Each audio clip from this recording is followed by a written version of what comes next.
Hi, I'm Al Fritz. I'd like to talk briefly today about Cpted principles, crime prevention through environmental design, and just exactly how it can pertain to seniors' environments, accessibility and so forth. And in this particular segment, we're going to be looking at two aspects, lighting and landscaping.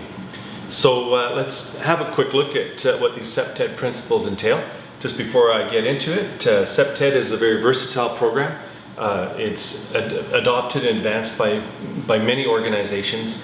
It's become almost like universal design, something that is widely accepted and understood, and crime prevention can very much occur through environmental design. So the first segment we're going to look at here is lighting the building, lighting it from within, lighting the environs of the building. And so one of the things that we want to consider is the garden foliage.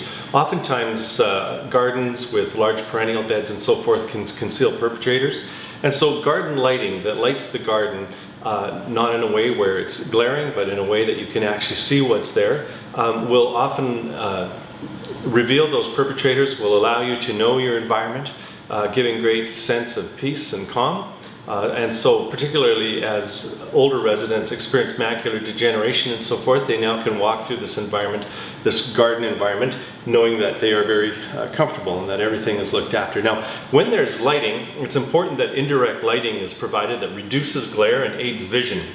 Paths need to be well lit and circulation needs to be lit so it reduces risk to the users. And when you have a light that is shining in a way where the bulb itself is visible, it's very difficult to actually see what it is you want to see. And a good way to explain that is if I hold my finger up so that the light is shining on it, I can actually make out my fingerprint. The minute I take and put my fingers in front of the light, now all I see is silhouette. And it's that sort of disruption. My eyes actually change, just like the apertures on the lens, and I actually have difficulty seeing when I have glare. And that is helped through that procedure. Now, when you have a building, it's important that the building itself is lit and the environs are lit, and again, not in a way that actually produces glare. I'd like to also talk briefly about parking environments. Parking environments are notorious for being places of concealment. We see it in the movies all the time. Reality is, it is an environment that often lends to concealment. And so the brighter that we can get the parking environments, the minute that we have nice bright walls that are well lit, you can actually see past vehicles. Suddenly that aspect is resolved. I'd now like to take a quick look at landscaping.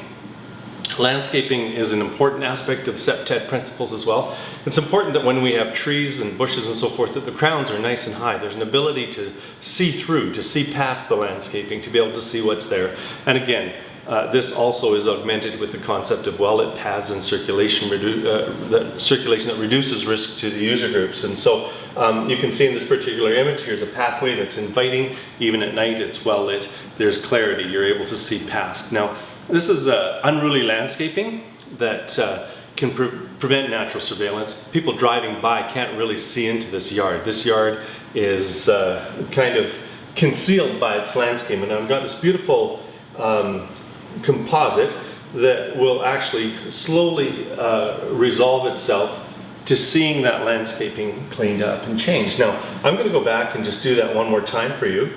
And you can literally watch as the landscaping is cleaned up. I can now see over the hedge, over the fences. We've managed that environment. Now suddenly I have a safe environment in a housing complex. It's just important to have that pruning take place. It clearly demonstrates the benefits of maintenance with respect to landscaping and how clear sightlines can offer visual surveillance. To passerbys, we know that nothing untoward is happening in this yard. So I do hope that that helps provide a bit of clarity with respect to both aspects of natural surveillance through lighting and through landscaping. Thank you.